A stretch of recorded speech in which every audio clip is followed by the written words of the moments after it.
Assalamualaikum warahmatullahi wabarakatuh. Perkenalkan, nama saya Della Viola dengan NIM 43224046. Di sini saya akan menjelaskan materi seputar identifikasi jenis dan karakteristik limbah bahan berbahaya dan beracun. Kita masuk di materi yang pertama, yaitu pengertian limbah berbahaya dan beracun. Nah, limbah berbahaya dan beracun ini merupakan sisa suatu usaha atau kegiatan yang mengandung bahan berbahaya dan beracun atau B3. Yang karena sifat atau konsentrasinya dapat mencemarkan maupun merusak lingkungan hidup, serta membahayakan kesehatan manusia dan makhluk hidup lainnya. Yang kedua, ada pengertian bahan berbahaya dan beracun. B3 adalah singkatan dari bahan berbahaya dan beracun, yaitu bahan yang karena sifat, konsentrasi, atau jumlahnya, baik secara langsung maupun tidak langsung dapat mencemari maupun merusak lingkungan hidup, serta dapat membahayakan kesehatan manusia maupun makhluk hidup lainnya. Nah, adapun sumber limbah B3 yang pertama itu dari industri. Nah, industri merupakan penyumbang terbesar limbah B3 karena penggunaan bahan kimia maupun proses produksinya. Yang kedua ada fasilitas kesehatan atau medis, di mana limbah medis sangat berbahaya karena bisa bersifat infeksius dan mengandung bahan kimia atau biologis yang beracun. Yang ketiga ada limbah rumah tangga. Meskipun dalam jumlah kecil, namun limbah rumah tangga juga dapat menghasilkan limbah yang berbahaya jika dibuang sembarangan. Yang keempat, limbah pertanian dan perkebunan, yaitu penggunaan pestisida dan pupuk kimia sintesis dapat menimbulkan residu beracun yang bisa mencemari tanah dan air.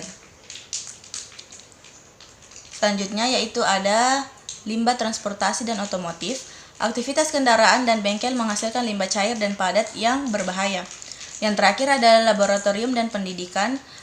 Kegiatan eksperimen kimia di sekolah atau di laboratorium penelitian juga dapat menghasilkan limbah B3.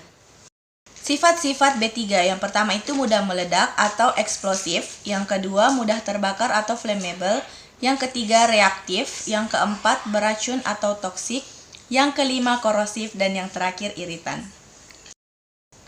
Selanjutnya ada kategori limbah B3. Yang pertama itu bersifat sangat toksik, reaktif, mudah meledak, karsinogenik, dan mutagenik. Kategori kedua yaitu limbah ini berbahaya namun tingkat bahayanya lebih rendah dari kategori yang pertama. Selanjutnya ada potensi bahaya limbah bahan berbahaya dan beracun. Yang pertama itu berpotensi bahaya terhadap kesehatan manusia. Yang kedua berpotensi mencemari lingkungan sekitar. Yang ketiga berpotensi merusak fisik, dan yang terakhir berpotensi dapat merusak gangguan sosial dan ekonomi. Selanjutnya ada penempatan limbah B3. Yang pertama itu di tempat penyimpanan sementara atau TPS. Limbah B3 harus disimpan terlebih dahulu di tempat penyimpanan sementara yang memenuhi standar. Dalam jangka waktu penyimpanan, untuk penghasil non-industri besar maksimal 90 hari, dalam lokasi yang berada di area perusahaan atau fasilitas penghasil, dan tidak boleh menyimpan limbah B3 di tempat terbuka seperti membuangnya langsung ke saluran air, tanah, atau sungai. Nah, selanjutnya ada istilah-istilah dalam limbah B3. Yang pertama itu ada penghasil limbah, yang kedua pengangkut limbah, yang ketiga pengolah limbah, dan yang terakhir ada manifest. Selanjutnya ada pengurangan limbah B3. Pertama ada pengurangan limbah B3, yaitu source reduction atau pengurangan di sumber. Yang kedua ada reuse dan recycling, yaitu pengolahan dan pemanfaatan kembali. Yang ketiga ada pengelolaan limbah dengan tepat.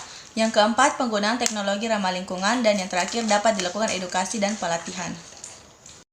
Kesimpulannya adalah limbah B3 adalah limbah yang berbahaya bagi kesehatan maupun lingkungan. Sehingga limbah B3 harus dikelola secara khusus dan hati-hati dengan cara yang tepat. Pengelolaan yang tepat dapat meliputi pengurangan, pemanfaatan ulang, serta penyimpanan yang aman. Dengan begitu, limbah B3 dapat mencegah pencemaran dan melindungi makhluk hidup. Penggunaan simbol B3 merupakan cara yang penting untuk memberi peringatan maupun mendorong penanganan yang sesuai jika terjadi hal-hal yang tidak diinginkan. Itulah tadi materi yang dapat saya sampaikan. Saya akhiri. Wassalamualaikum warahmatullahi wabarakatuh.